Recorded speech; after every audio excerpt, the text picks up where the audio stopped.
Hey everyone, welcome back to my channel. Today it's another video, and in this video I'm going to be painting a seashore. So let's get started. Over here I'm going to be mixing the colors to get the perfect shades.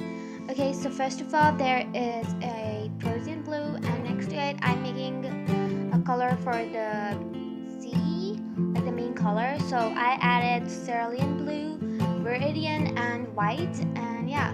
So now for the sand colors, I used burnt umber, and then I added mid yellow, and we're just going to mix it, and yeah, we got the perfect shade. And I'm just gonna add a little more, and now it's done.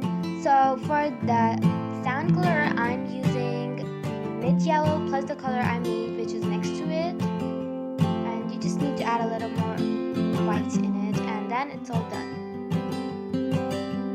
Okay, so let's start the painting.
The painting is ready. I hope you enjoyed the video. Make sure to like and subscribe, and see you all next time. Bye.